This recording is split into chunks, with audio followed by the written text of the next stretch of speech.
Magic 87.6 morning, Andrew on the radio, and Mathew Dickerson with us as well. Hello. Good morning, Matthew on the radio. I love the way you do your intro, Yes, and it makes it really obvious that Andrew's on the radio. It's great. yes, I am. I am.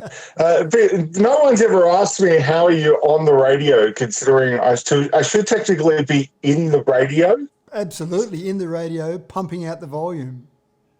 There you go. Before I start using phrases like rocky jockey and tiki tocky and all that kind of stuff, let's talk some tech stuff. Sure.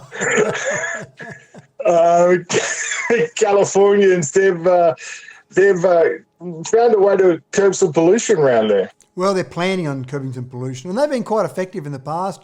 They've got more EV sales in California per capita than anywhere else across the nation. Not that Americans are great at adopting EV, but they've been quite effective there. So they're introducing some new laws. So they're going to have zero emission trucks and vans, and it's going to be compulsory by the year, and wait for it, 2045. So they're not rushing into this. They're saying you've got 25 years for all those manufacturers out there to have no emissions coming out of those trucks and vans. And even though it sounds like a long way off, it's quite a good move because it's really sending a message out to those manufacturers. You're going to have to start making some changes. And those manufacturers of trucks and vans are basically having an unfair contribution to emissions. They've only got 7% of the vehicles on the road, but they're producing about 70% of the overall pollution. So it is a big move. They've got some other things in place, though, some other things that you can tick off along the way. They're saying to all the transit agencies in California that you must have all electric buses by the year 2029. So that's a little bit closer.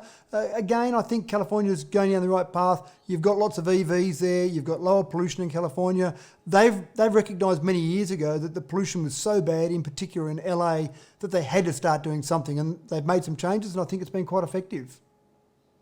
I didn't think they had a public transport system in LA. It's probably one of those cities where I don't think anyone uses the public transport and everyone just gets in a car. Yeah, I think it has to be one of the biggest car cities in the world. It probably would be. They do have some public transport there, but I think you're right. It's not necessarily utilised. It may be an example where government makes announcements, puts things in place, but they don't really care if anyone uses it. It just looks good for an election grab, maybe. Yeah. As long as you keep the celebrity happies in LA, I think the world is good because I think the celebrities are the biggest adapters of all the electronic stuff at the moment. They've all jumped on the Priuses and all that. Well, you do see so many TV shows, and I'm going back many years now, where it'd be quite trendy for them to see a Prius or a hybrid car, and you're starting to see a few of them come through now with electric vehicles. So, yeah, I think the fact that California's made those changes and a lot of those shows are produced in California, then obviously there's a natural inclination to have some of those vehicles in those shows. Absolutely. All right, this is really interesting. A pair of gloves could help hearing impaired people. This is fascinating, Matt. It's quite incredible. A very thin set of gloves, and they've got a little transmitter basically on your wrist that sits there about the size of, say, a dollar coin or thereabouts. And as someone who is obviously skilled in sign language uses their hands to translate, then that sends that message via that little coin-sized transmitter to a smartphone, and it can actually translate what's being said in sign language to text on a screen and actually say it out loud as well. Now, obviously this is helping communication with deaf people, so saying it out loud doesn't help, but having it written on screen obviously does help. Again, it's just a way to try and help people that are hearing impaired, communicate with people that have got their hearing and make that or break down those barriers as such. What they did to produce it was they took a number of people that were skilled in sign language and they put the gloves on them, and then they had them do a whole range of actions and movements to represent words and phrases and letters. And they basically then had the computer analyse all of those movements, memorise all those, so when they saw anyone use it in the same way, that then does the translation. The translation rate is about 1 word per second, which is slower than humans talk, obviously faster than that. We might talk 2 or 3 words per second, but again, it's not too bad a pace to go along at 1 word per second. So again, look at a really good example of taking technology and making people's lives better. And I think some technology makes people's lives better, some is just good fun. But in this example, it really is making some difference to some people's lives. Yeah. No, absolutely. All right, on the rumour mill, apparently the 2020 iPhones are not going to come with a power adapter. Here we go. No, Apple's not cashing in, are they? Well, it's a couple of things there. They're rumoured not to be coming with a power adapter. not to be coming with the earbuds as well. And so there's a few things happening here. Obviously, this might point to the fact, and there's been some rumours around this, will the 2020 iPhones have a Lightning port or will they have USB-C? In Europe, there's been, not laws, but there's a European decision that said we don't want to see any other type of power adapters for any phones coming to Europe other than USB Type-C, because all these different power adapters contribute to lots of landfill, lots of waste. If every phone, every tablet, every electronic device has the same adapter, then you can start to reduce on that junk. Now, that might be the environmental message that Apple might be pushing and saying, well, we don't need to give everyone power adapters because you've already got something the same. That's if they go USB Type-C. The lack of earbuds might just be to help their AirPod sales. So you could argue a few different ways there. Smaller packaging because you've got less in the box. They can fit more in a container. They can reduce the amount of packaging overall. So again, there are some messages around the environment there, but I may be a little bit cynical. I think probably it's more about the bottom line than anything else. Oh, I think so as well, considering I priced Apple earpods, and you can buy up to a couple $100 for those things. Like, man, they're not cheap. No. I'd be lost without mine. I was lucky that I got the USB-C ones that came with my phone last time, but if I had to pay $150 for a pair of headphones, I'd be going, I don't know about this. Yeah, that's right. And I think the thing is that they came with earpods a long time ago when that was a bit of a novelty, but so many people now have got so many sets of headphones kicking around their drawers, and they've probably gone out and bought a pair that's their own favourite pair. So the number of actual headphones that come with iPhones that are used, they've obviously got some data on that, but I'd say a very small number. Yeah, I love the new chargers, Matt. The new chargers, I think, are fantastic because I got the super fast charger. I just like saying it like that. Super fast charger. It comes up on my phone all the time. And seriously, 45 minutes, phone's done. Yeah. So you've got brilliant. You've got the 18-watt USB-C adapter, and typically the phones at the moment, apart from the Pro models of the phones, most of the phones that Apple produce now come with a 5-watt adapter, and they're USB-A at the moment, not a USB-C adapter. They come with a 5-watt one, but there's some talk as well in the rumour mill that says the new iPad range, which will come out maybe later this year, maybe early next year, might go a little bit better than the 18-watt and go up to a 20-watt.